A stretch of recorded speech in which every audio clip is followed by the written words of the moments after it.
Aceite de perro, de Ambrose Bierce. Me llamo Buffer Binks.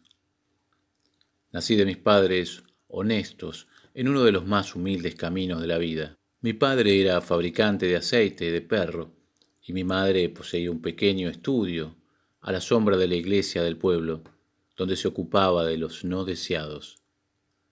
En la infancia me inculcaron hábitos industriosos.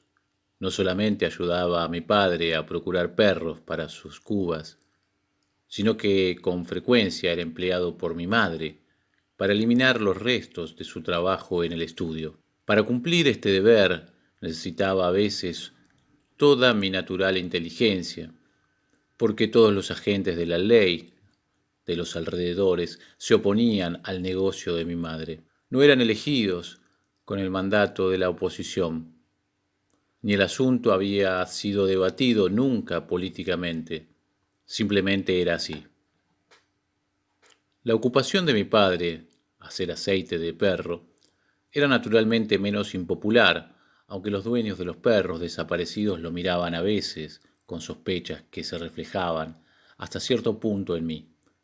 Mi padre tenía como socios silenciosos a dos de los médicos del pueblo, que rara vez escribían una receta sin agregar lo que les gustaba designar, lata de óleo. Es realmente la medicina más valiosa que se conoce, pero la mayoría de las personas es reacia a realizar sacrificios personales para los que sufren. Y era evidente que muchos de los perros más gordos del pueblo tenían prohibido jugar conmigo, hecho que afligió a mi joven sensibilidad, y en una ocasión estuvo a punto de hacer de mí un pirata. A veces, al evocar aquellos días, no puedo sino lamentar que al conducir indirectamente a mis queridos padres a su muerte, fui el autor de desgracias que afectaron profundamente mi futuro. Una noche, al pasar por la fábrica de aceite de mi padre con el cuerpo de un niño rumbo al estudio de mi madre, vi a un policía que parecía vigilar atentamente mis movimientos. Joven como era, yo había aprendido que los actos de un policía, cualquiera sea su carácter aparente, son provocados por los motivos más reprensibles, y lo eludí metiéndome en la aceitería por una puerta lateral casualmente entreabierta. Cerré enseguida y quedé a solas con mi muerto. Mi padre ya se había retirado. La única luz del lugar venía de la hornalla que ardía con un rojo rico y profundo bajo uno de los calderos, arrojando rubicundos reflejos sobre las paredes. Dentro del caldero el aceite giraba todavía en indolente ebullición y empujaba ocasionalmente a la superficie un trozo de perro. Me senté a esperar que el policía se fuera. El cuerpo desnudo del niño en mis rodillas, y le acaricié tiernamente el pelo corto y sedoso. Ah, qué guapo era. Ya a esa temprana edad me gustaban apasionadamente los niños, y mientras miraba el querubín, casi deseaba en mi corazón que la pequeña herida roja de su pecho, la obra de mi querida madre, no hubiese sido mortal. Era mi costumbre arrojar los niños al río que la naturaleza había provisto sabiamente para ese fin, pero esa noche no me atreví a salir de la aceitería por temor a la gente. Después de todo, me dije, no puede importar mucho que lo ponga en el caldero. Mi padre nunca distinguiría sus huesos de los de un cachorro, y las pocas muertes que pudiera causar el reemplazo de la incomparable lata de óleo por otra especie de aceite no tendrán mayor incidencia en una población que crece tan rápidamente. En resumen, di el primer paso en el crimen y atraje sobre mí indecibles penurias, arrojando el niño al caldero. Al día siguiente, un poco para mi sorpresa, mi padre, frotándose las manos con satisfacción, nos informó a mí y a mi madre que había obtenido un aceite de una calidad nunca vista por los médicos a quienes había llevado muestras. Agregó que no tenía conocimiento de cómo se había logrado ese resultado. Los perros habían sido tratados en forma absolutamente usual y eran de razas ordinarias. Consideré mi obligación explicarlo, y lo hice, aunque mi lengua se habría paralizado si hubiera previsto las consecuencias. Lamentando su antigua ignorancia sobre las ventajas de una fusión de sus industrias, Mis padres tomaron de inmediato medidas para reparar el error. Mi madre trasladó su estudio a un ala del edificio de la fábrica y cesaron mis deberes en relación con sus negocios. Ya no se necesitaban para eliminar los cuerpos de los pequeños superfluos, ni había por qué conducir perros a su destino. Mi padre los desechó por completo, aunque conservaron un lugar destacado en el nombre del aceite. Tan bruscamente impulsado al ocio, se podría haber esperado naturalmente que me volviera ocioso y disoluto, pero no fue así. La sagrada influencia de mi querida madre siempre me protegió de las tentaciones que acechaban a la juventud, y mi padre era diácono de la iglesia. Ay, qué personas tan estimables llegarán por mi culpa a tan desgraciado fin. Al encontrar un doble provecho para su negocio, mi madre se dedicó a él con renovada asiduidad.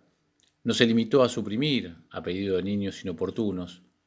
Salía a las calles y a los caminos a recoger niños más crecidos y hasta aquellos adultos que podía atraer a la aceitería. Mi padre, enamorado también de la calidad superior del producto, llenaba sus cubas con celo y diligencia. En pocas palabras, la conversión de sus vecinos en aceite de perro llegó a convertirse en la única pasión de sus vidas. Una ambición absorbente y arrolladora se apoderó de sus almas y reemplazó en parte la esperanza en el cielo que también los inspiraba. Tan emprendedores eran ahora que se realizó una asamblea pública en la que se aprobaron resoluciones que los censuraban severamente. Su presidente manifestó que todo nuevo ataque contra la población sería enfrentado con espíritu hostil. Mis pobres padres salieron de la reunión desanimados, con el corazón destrozado y creo que no del todo cuerdos. De cualquier manera, consideré prudente no ir con ellos a la aceitería esa noche y me fui a dormir al establo. A eso de la medianoche, algún impulso misterioso me hizo levantar y atisbar por una ventana de la habitación del horno, donde sabía que mi padre pasaba la noche. El fuego ardía tan vivamente como si se esperara una abundante cosecha por la mañana. Uno de los enormes calderos burbujeaba lentamente, con un misterioso aire contenido, como tomándose su tiempo para dejar suelta toda su energía. Mi padre no estaba acostado. Se había levantado en ropas de dormir y estaba haciendo un nudo en una fuerte soga. Por las miradas que echaba a la puerta del dormitorio de mi madre, deduje con sobrado acierto sus propósitos. Inmóvil y sin habla por el terror, nada pude hacer para evitar o advertir. De pronto se abrió la puerta del cuarto de mi madre silenciosamente y de los dos, aparentemente sorprendidos, se enfrentaron. También ella estaba en ropas de noche y tenía en la mano derecha la herramienta de su oficio, una aguja de hoja alargada. Tampoco ella había sido capaz de negarse el último lucro que le permitía la poca, amistosa actitud de los vecinos y mi ausencia. Por un instante se miraron con furia a los ojos y luego saltaron junto con ira indescriptible. Luchaban alrededor de la habitación maldiciendo el hombre, la mujer chillando, ambos peleando como demonios, ella para herirlo con la aguja, él para ahorcarla con sus grandes manos desnudas. No sé cuánto tiempo tuve la desgracia de observar ese desagradable ejemplo de infelicidad doméstica, pero por fin, después de un forcejeo particularmente vigoroso, los combatientes se separaron repentinamente. El pecho de mi padre y el arma de mi madre mostraban pruebas de contacto. Por un momento se contemplaron con hostilidad. Luego mi pobre padre, malherido, sintiendo la mano de la muerte, avanzó, tomó a mi querida madre en los brazos, desdeñando su resistencia, la arrastró junto al caldero hirviente, reunió todas sus últimas energías y saltó adentro con ella. Era un instante, ambos desaparecieron, sumando su aceite al de la comisión de ciudadanos que había traído el día anterior la invitación para la asamblea pública. Convencido de que estos infortunados acontecimientos me cerraban todas las vías hacia una carrera honorable en ese pueblo, me trasladé a la famosa ciudad de Otungui, donde se han escrito estas memorias, con el corazón lleno de remordimiento por el acto de insensatez que provocó un desastre comercial tan terrible. Esto fue de Ambrose Bierce, Aceite de Perro.